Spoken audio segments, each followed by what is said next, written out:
I'm a boss. I can do what I want. Smack dab in the middle of I-295 that encircles the city of Jacksonville in northeast Florida. There's a good look at TIAA Bank Field. A few minutes prior to us coming on air, this crowd was jolted into action with the introduction of these Jaguars. They're set for football as the Jags are ready to match up with the San Francisco 49ers. The NFL season has hit high gear, and off we go in Week 11 on EA Sports. Jamal Agnew now to return it. And he won't get this to the 20-yard line as he's down at the 19.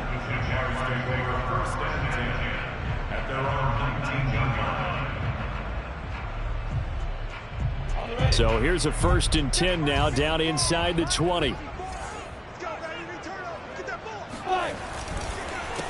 First carry for the Clemson man, Travis Etienne. And he'll get this up to the 30-yard line. The drive starting with a first down, 11 yards on that pickup.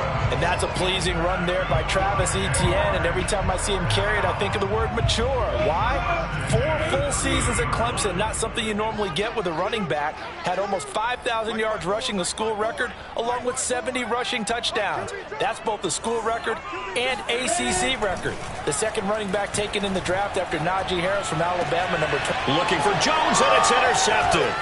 Picked off by Jason Verrett, and he will return this one to the 30-yard line. Well, that is a quick lesson on how difficult this defense is to throw against. An interception on their initial drive of the ball game. Now we know why their offensive staff spent the entire week awake trying to prepare for this one, because you can't totally shy away from throwing the football. But at the same time, you're looking at them and going, where are the weaknesses? How are we going to move it? One of the top defenses in the NFL for a reason. We just saw one example right there. And just no chance of turning the corner. He can only get back to the line of scrimmage. 2nd and 10 coming up. Well, this defense for the Jags, they were excellent a week ago in that victory over Indianapolis. And as in any game, takeaways are always a big key. They're always discussed on defense. There's an emphasis there, and they came away with 3 interceptions in that game. Nowhere to turn here, and he's going to go down. Back at about the 37-yard line.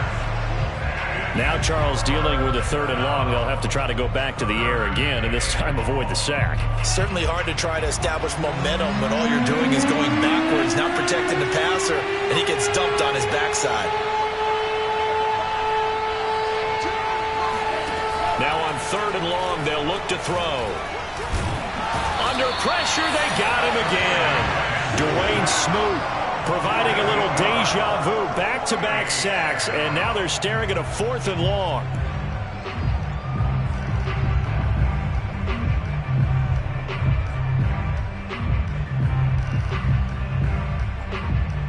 Here's Mitch Wishnowsky now.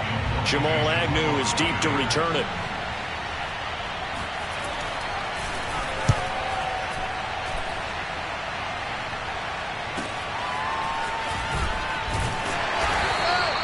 That'll go as a punt of 34 yards that time. And it'll be Jaguar football as they take over deep in their own territory.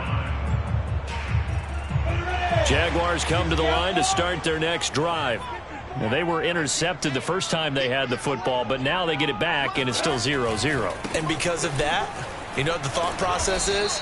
Interception. One interception. It didn't really happen because they gave up no points. So go back on the attack. Go back and run the offense you believe will be successful. Find your playmakers and give them the football.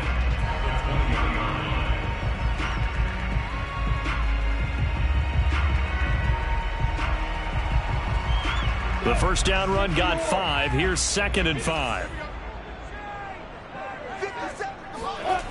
Lawrence will throw. Escaping the pressure right. And able to get this across the 20 before going out of bounds. He'll wind up getting 4 there on his own, but it will leave him now with a 3rd down situation.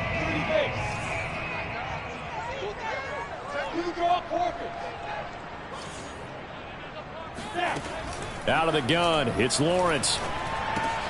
They're trying to find Chark, but it's intercepted. Picked by Emmanuel Mosley. And they're going to be set up in the red zone at the 15.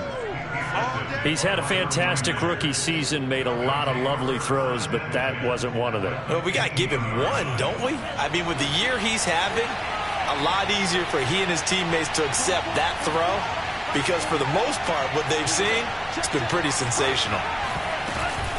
On 1st and 10, it's Mostert.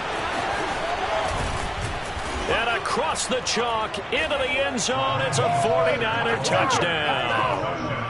Raheem Mostert. His Robbie Gould on for the extra point.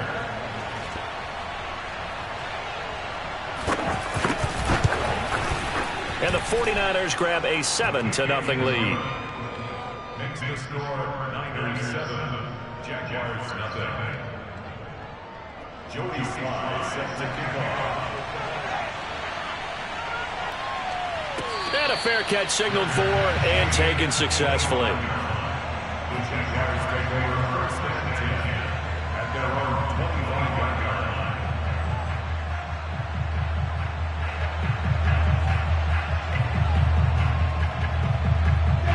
line. The Jacksonville offense set to begin their next drive. To this point, Let's go a little bit deeper on that one. I would think about some play calls now, not but to someone I can trust with the ball. Try and get things settled down a little bit. He'll get 10 there all on his own, but it'll be 2nd down. Well, he did a nice job keeping his eyes downfield, waiting for someone to get open. But once the pressure forced his eyes down to see the rush, it was time to make a break for it. A good gain on 1st, has him set up with 2nd and just a couple of inches now from the 29. Looking to throw, Lawrence. He'll get this out to the flat for Etienne. And to the 42-yard line here and brought down there. Rookie quarterback, rookie running back. They team up there to pick up the first. 1st and 10 at the 42-yard line. 50, click. 50 seconds to mine. 50 seconds to mine. Watch the pass. Watch the pass.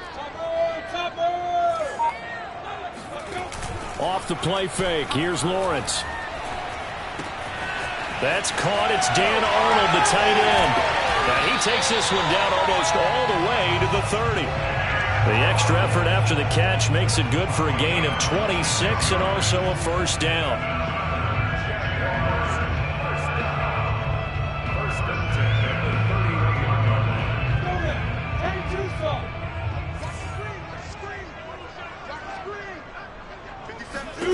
Now Lawrence.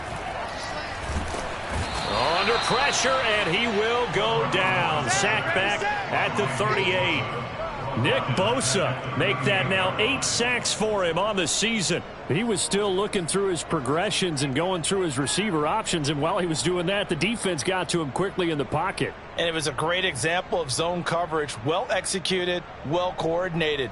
All the receivers were covered, and he couldn't evade the rush back in the pocket. So 2nd and long, and got to be careful not to fall out of field goal range. Another try after the 1st down sack. Lawrence finds the open target, Arnold. Not a big window to throw. Coverage wasn't too bad there. Yeah, they had him under wraps pretty well, but somehow able to muscle his way open and catch the ball.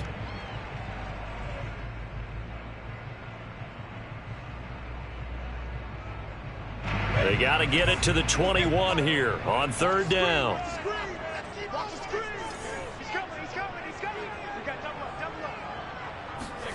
Here's Lawrence. And down he goes. They sack him back right around the 41-yard line. Maurice Hurst able to get him down for a loss of 11. And it brings up 4th down. After 7-0 on EA Sports.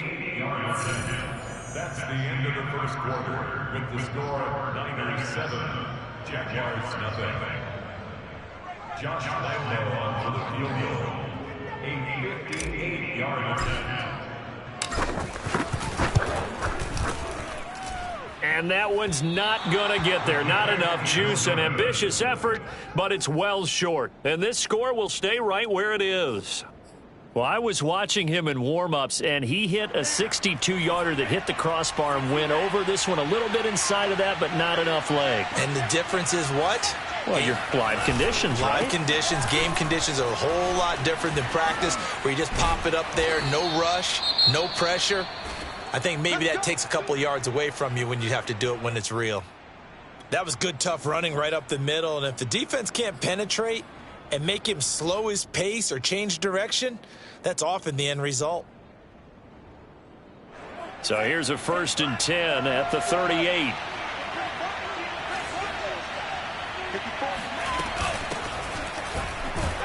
On 1st down, nothing opening up really on the running play. Give him maybe a yard, and it'll be 2nd down. Well, sometimes you just have to give credit to the defense. Great job there at the point of attack, holding up. They won their battles at the line of scrimmage. Try and run. A really nice job swarming to the ball carrier.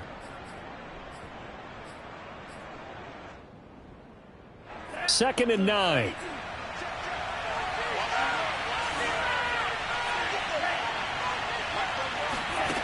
Lance going to throw. Completes it to the tight end, Kittle. 8 yards on the completion, but now they face 3rd down. Let's not quibble about the gain there on 2nd down. That was a positive play because that was a take-what-you-can-get situation. Got out to the tight end. Now it gives them a much better opportunity to convert on 3rd down. Heavy set out there on 3rd and 1. They'll try and run here with Mostert. And he's able to pick up the first before he's taken down at the 27. That's about what you would expect since they're so efficient on picking up 3rd downs in the top 5 in the NFL. It's all a mindset, and I guarantee you it started in the offseason. 3rd down's important to them. They find a way to pick them up at a very good clip.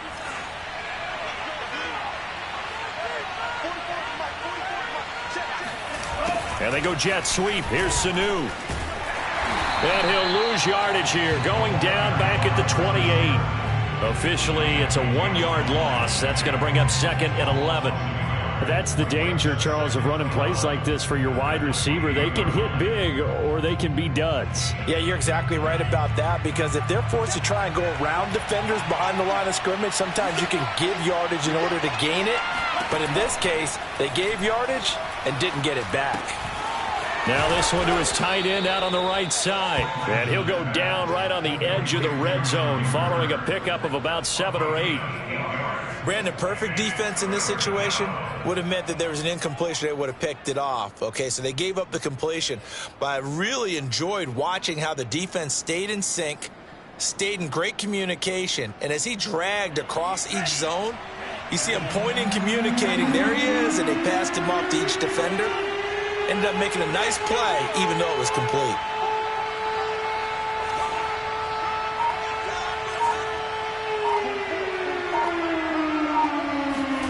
Lance going to try and throw on 3rd down here. This one caught by Kittle. Touchdown! George Kittle, a 20-yard touchdown. And the Niners are able to stretch their lead. I'll let you do the analysis, partner, but with every touchdown pass, this young quarterback